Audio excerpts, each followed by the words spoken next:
Hello, and welcome to the Wild Blue Podcast, perspectives on aviation lives, lifestyles, and business.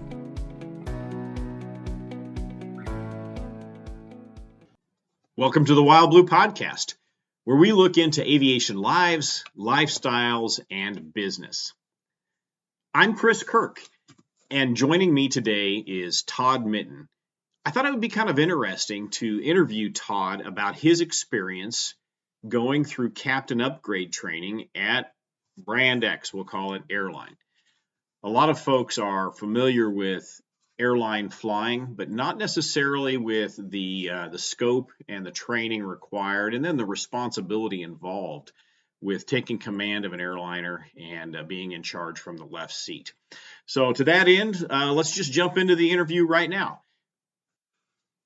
Hello and welcome to the Wild Blue Podcast. This is Chris Kirk, and I'm joined here by Todd Mitten. And he and I, Todd's had a really interesting experience lately. Thought maybe you would find this interesting. Todd flies for airline, we'll just call it Brand X, based down in the Dallas-Fort Worth area.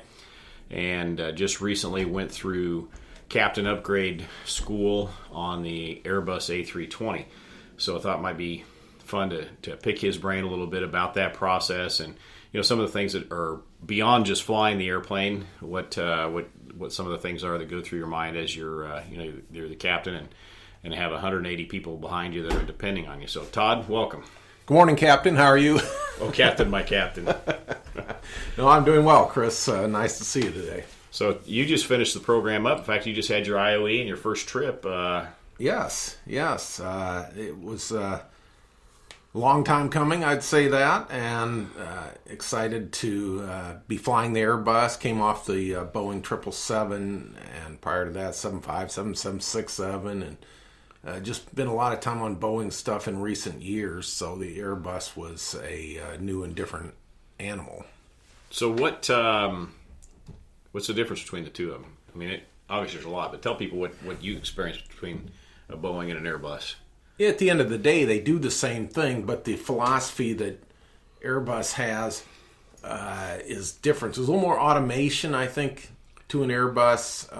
There is the throttles, or thrust levers, I should say, don't move at all, except when you push them up for takeoff, and just prior to landing, it says retard, and you know how that story goes, right? Yeah. The first one's a noun, the second one's a verb. Exactly, retard, or the other way around, something like that. Anyway, but so they don't move. Now you can fly the airplane and move the thrust levers, but that's not the normal way to fly the airplane. So philosophically, that's different than the Boeing.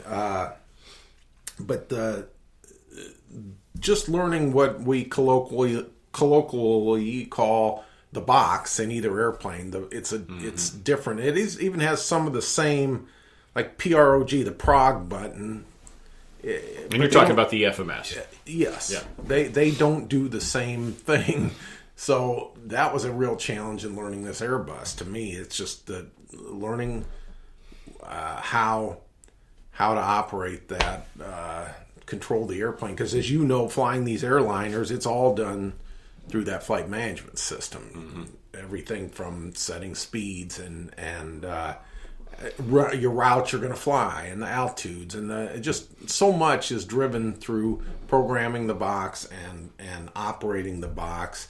And when you have different philosophies between one company and another, i.e. Boeing and Airbus, it was a challenge in that regard. So before we get too much further, as we've both been guilty of this already, let's try to tell people what these terms mean.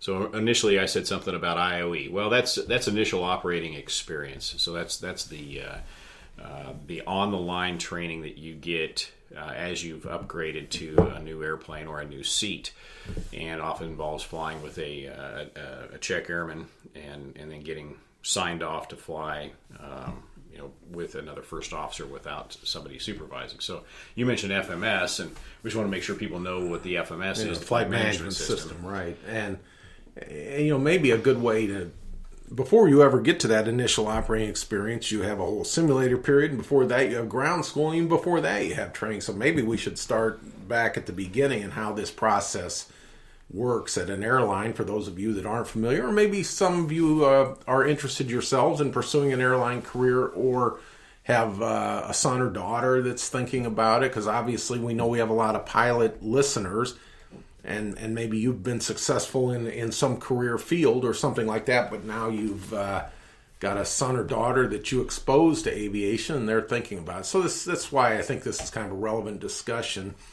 But to back up a little, the process of the opportunity to upgrade at an airline comes initially with having the seniority to hold a certain bid status. And so you put in a bid for Airbus captain, or did you have a bid in for several different captain positions? I wanted to fly the Airbus for a couple reasons that maybe we'll discuss later, but my opportunities would have been either the 737 or the Airbus. Okay. And I know you fly the 737, and I'm a taller guy than you are, and just bigger. And I don't know. I think once you're in the seat in that 737, it's probably fine. But guys always complain about banging their head on stuff and everything. And that Airbus, meanwhile, has a really large flight deck. That's just that's a great place for me to start. I thought, well, that'll be cool. Yeah. So you put the bid in for the Airbus? Yeah, I did, and I got it, and I ended up once you're given a class date, they send you at my airline. I think yours does the same thing. Some ground school on your iPad, and it's a lengthy course. In our case, on this particular airplane, it was 26 hours of ground school that I had to complete before I ever actually went to our flight training facility to start in ground school, ironically. I thought it was called the Academy. Well, I'm trying to avoid using the name of Brand X. All right. The Academy. Yeah, the Academy. Before going to the Academy, so I did the 26 hours, which was painful, I'm not going to lie. And yes, it's very painful. And you work your way through all that. So, you might think about, even as you're going through training as a listener here, on just even getting your instrument rating or so on. You may sit and watch the John and Martha King videos or something like that. And that's about what we're doing in the airline world today for ground school. Important point on that, though, is even though the curriculum, the course length is 26 hours, you're spending a lot more time than the 26 hours.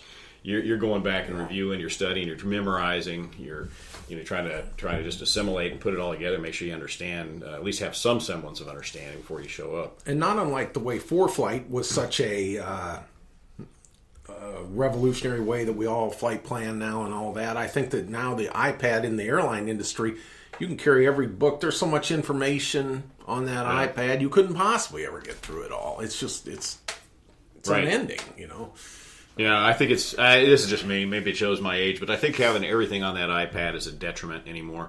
It used to be you could go to training and you'd be there in your hotel room and maybe have a table that you could spread out documents, and you could have 4 or 5 things referencing essentially at the same time.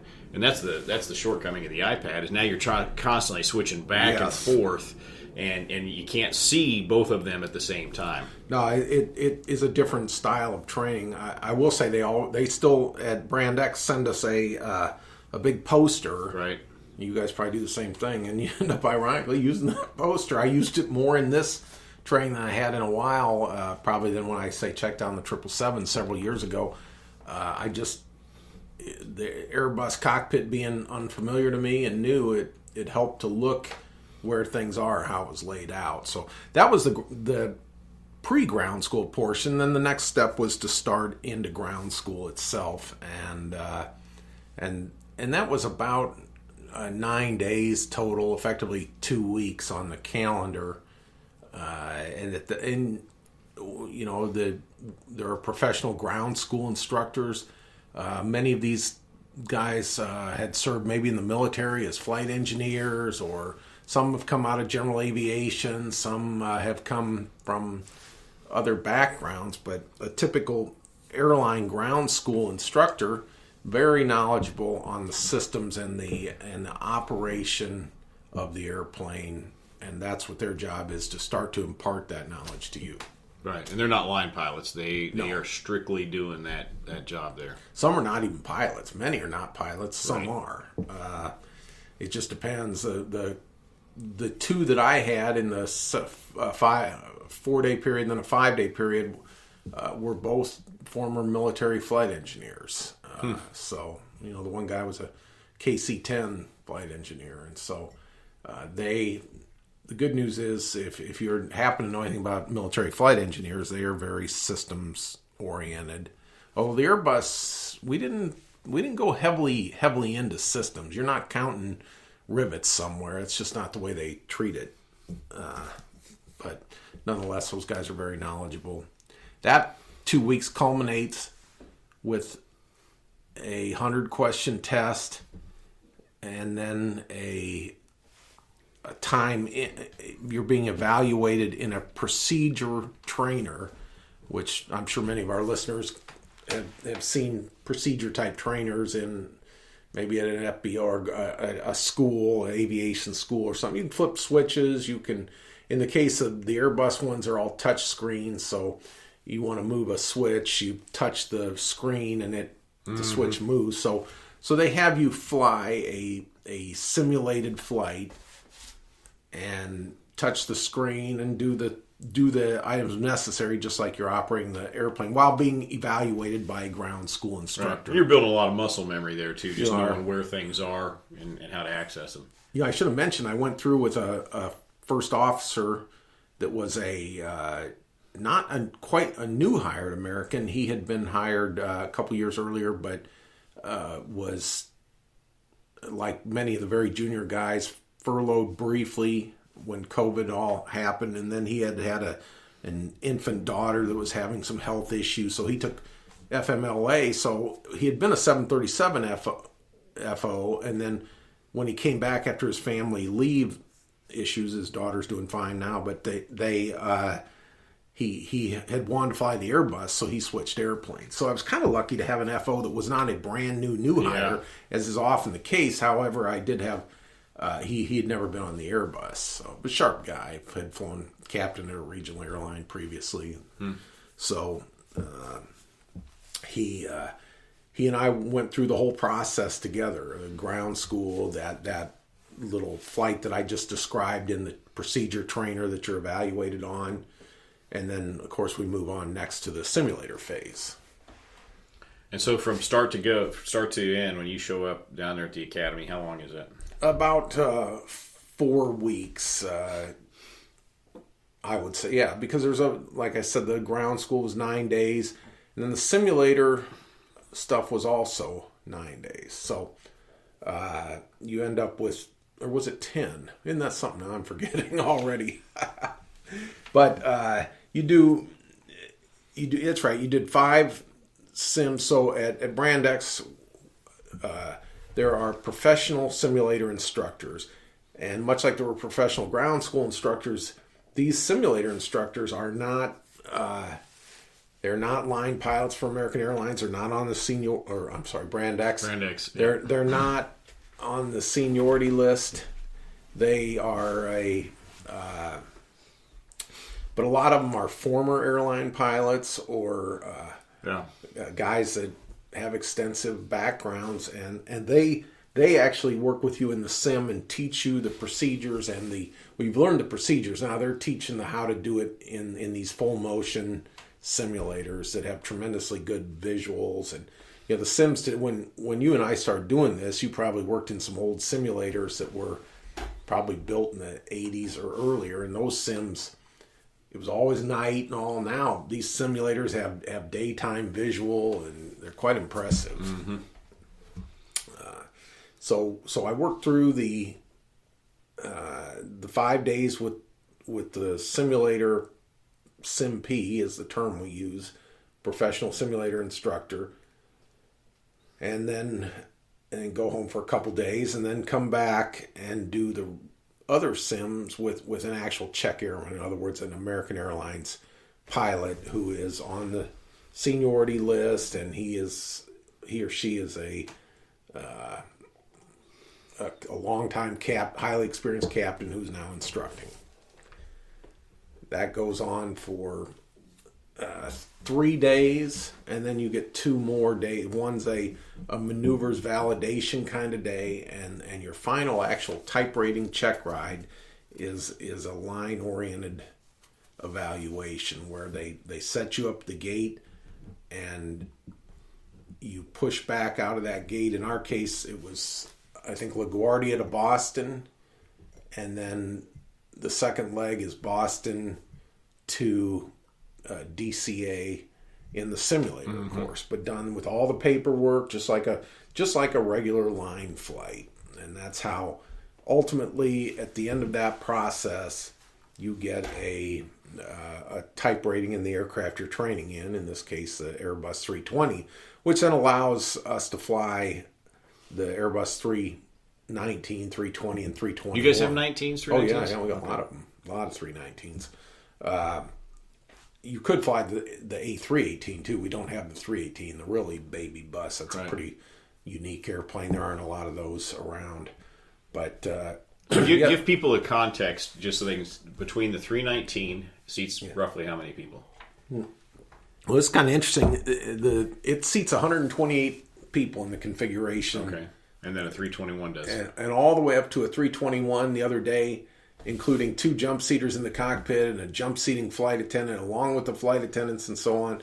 We had 199 souls on board. So now I will say that 128, that didn't include the basic crew, which would be another 5, so 133. And you could put people in the jump seat, but still, there's about a 55 seat difference between the A319 up to the A321. So the 321's a big airplane. Yeah. Yep.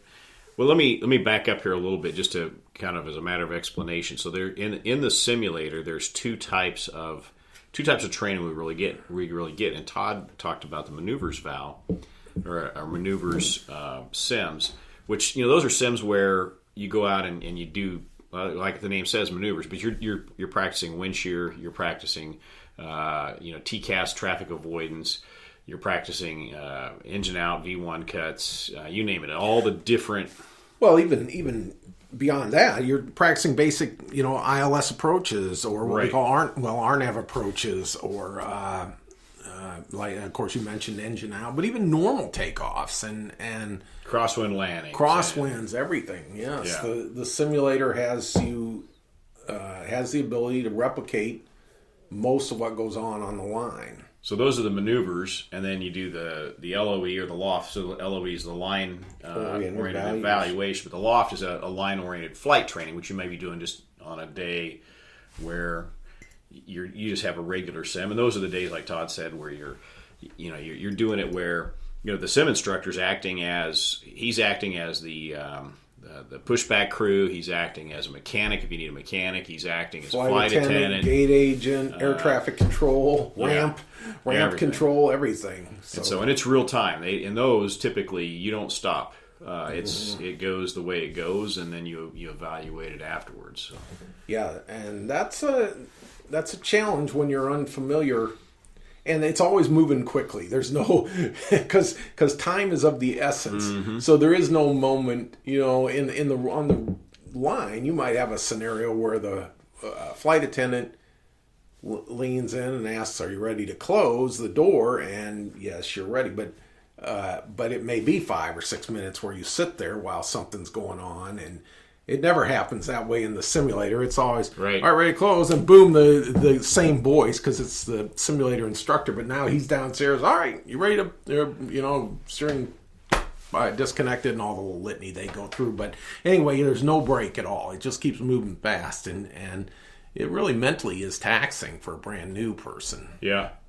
We do probably like you guys do. There tend to be city pairs on some of these LOEs or lofts. Yes. This guy that I was flying with the other day, we mentioned something about doing a Seattle to Portland. I'm like, well, I don't want to do Seattle. I don't want to do a Seattle to Portland leg. I'm like, nothing goes good on those legs. I lose an engine. We're in mountainous terrain. It's the weather's down at Cat 1 Men's, and certain airports seem to be popular for training purposes with airlines that they have in the simulator. Memphis is one that I know I've over the years quote trained at.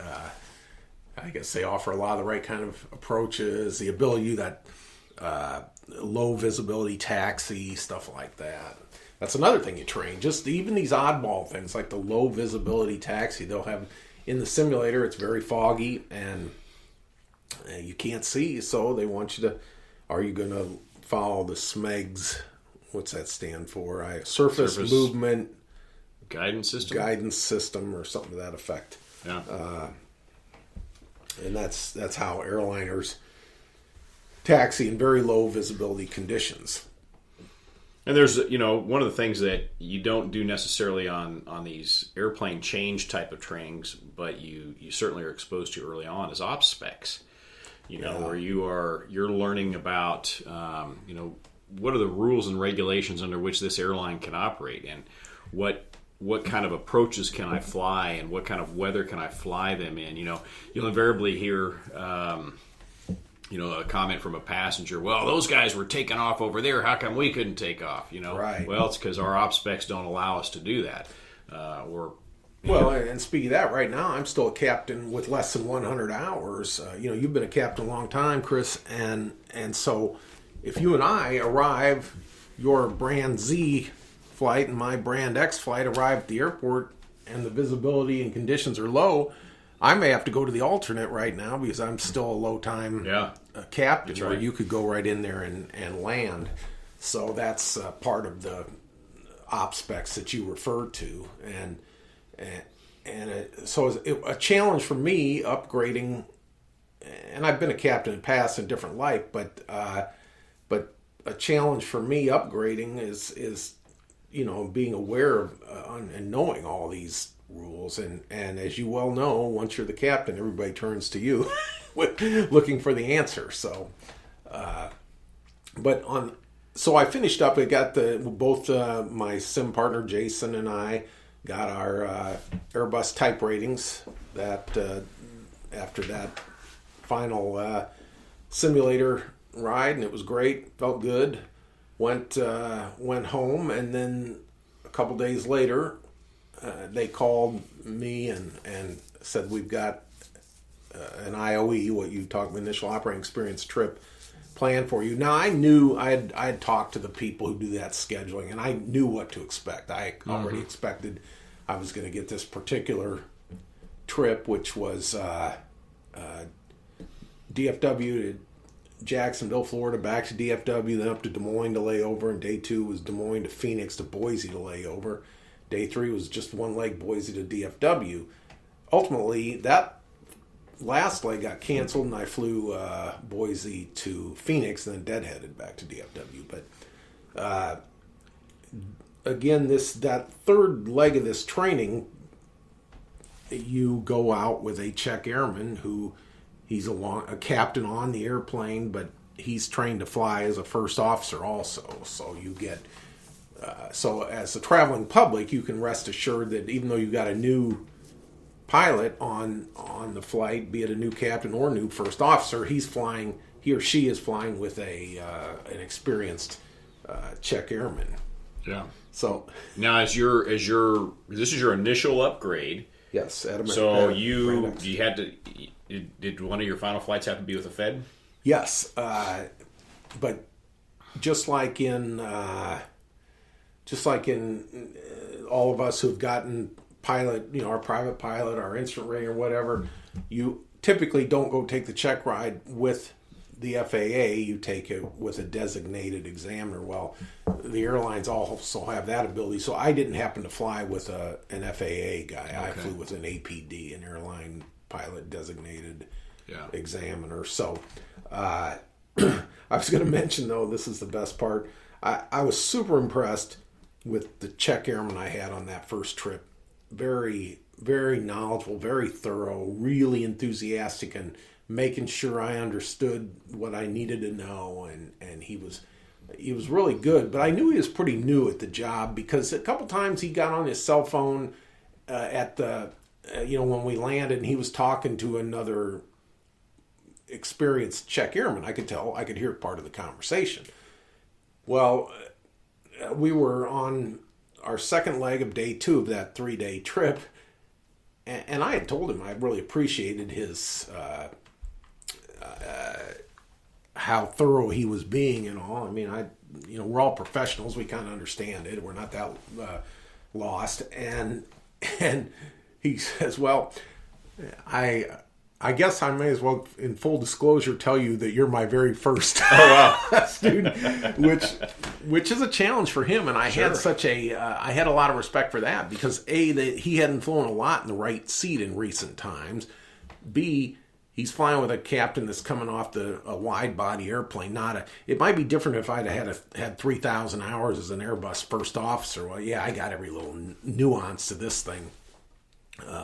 And there are some nuances to that Airbus. You know, things like trying to get it to descend, and when it's you're trying to slow down, it will not. Especially an A321 will not. And everybody says that. And I keep thinking to myself, yeah, it'll be fine. And I get myself, won't go down and slow down. It just will not. Yeah. And so there's things you got to learn how to do it. And I could go into all details about flying an Airbus, but suffice to say, the Czech airman was a really good guy, and the kind of guy, I show you what kind of people some of these guys are. You know, he's texting me a week later and asking how things are going and what's the hey, I told you this and I want to make sure I wasn't incorrect or something. You know, a lot of commitment. So that was a great trip. And then I flew a 2-day trip with a different Czech airman who was also really good, former wing commander at an Air Force base and fighter pilot, and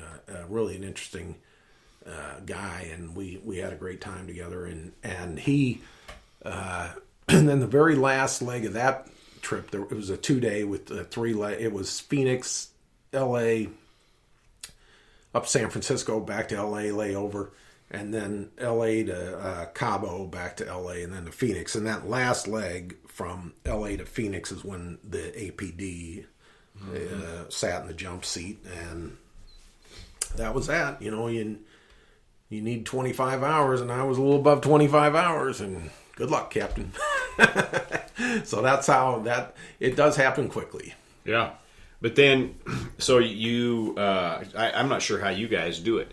But after you have your initial captain checkout, now you're going to have a line check, so it'll be an evaluation by either another APD. It could be a Fed or just a line check airman. At what, 7 months, 6 months, somewhere down the road? I think that's what I understand it. I suppose it'll just show up on my schedule. I'll be out flying, and they'll have it probably won't be a FAA check airman. Probably be an American Airlines check airman. And so then after that, how often is your interval? We're back to every year. You get a line check every year? Oh, not a line check every year. Okay, I don't know the answer to that question. I just know that obviously we'll go to the sim in a year. Right.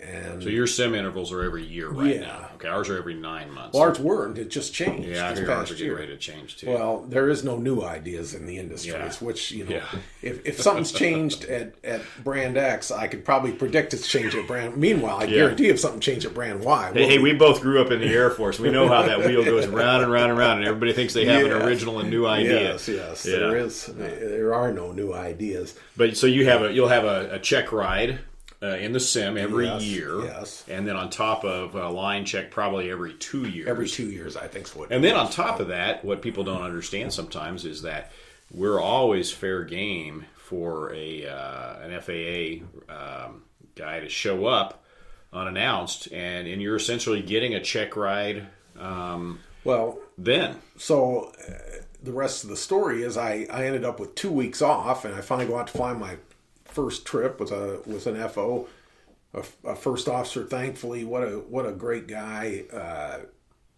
professional, sharp. Had been a check airman at a regional airline and all. There's a lot of really quality people. There really are. These guys are good for the most part, and so he was a huge help in getting me through, especially those first couple legs. Because the biggest problem I had was I felt great coming off of my training, and then I got 2 weeks off, and things start to slip a little. As we all know, as pilots, listeners, I'm sure you've many of you can relate to that, where you haven't flown your airplane and maybe it was cold for 2 or 3 months, and all of a sudden you haven't flown in a while, and you go out or haven't flown at night or whatever it may be. We all experience that, and that's the way I felt a little bit. But anyway, so that was a 4-day trip, and sure enough, on the 4th day of the trip, we have an FAA guy show up. So just to your point. Yep. And he went DFW to Albuquerque with us. Winds were howling, and had to do that sort of, we set up for that RNAV visual thing out there to 2.6. Have you done that approach? It's been a while since I've been in Albuquerque. It's a kind of a goofy thing. And they go, well, I can't let you do controller. I can't let you do that. But just kind of, you got the airport in sight? Yeah, so now we're out just flying a visual approach. And, it's a lot. There's always something new every leg. Yeah. So then then the other part that was new was after that 4-day trip, I had added a quick other trip just for the opportunity for a little more flight time and also pay, obviously. And we went to DFW to Minneapolis. And so now, just to show you how it is, I mean, we're the runway is 30 through 30 left and right at Minneapolis, as you well know, and the winds were 270 at 22, gusting to 36. There's snow blowing across the runway. There got breaking action reports of fair to medium and all, and or fair to good, and hey, you got to go do it. It's now where you're at. There's no well, let's take it easy or let's cancel for today, because you gotta go. And I mean, it worked. It was fun. It's challenging, but it's also rewarding. Right. Well, you just gave me an idea for a future podcast, actually, about I think maybe there'd be some interest in this. I'm sure appreciate anybody else's feedback, but are you operating your airplane with a captain's mindset, or are you just along for the ride? Yes. Because there's a lot of things I think people don't see that go on behind the scenes, and then anybody can get on some of these forums or Facebook pages or whatever. You see things that guys are doing that they post, and you're like, I'm not sure that's really a good idea. Absolutely. But anyway, that might be a good future one to talk about. But all right, well, cool. Well, any final thoughts on this and words of wisdom you can pass on to anybody? Well, I would say that if you or you have a son or a daughter that's interested in the business, or maybe you are at the point where you're about to get hired at an airline, start from day one as best you can, thinking like a captain, and take the best advice you can from, the captains you really liked flying with. Watch the things that they do that you think will make you a better pilot down the road, because it's really, if you at some point you're going to be, if you're in this business, at some point you're going to be in this position, and you'll draw upon all that experience, and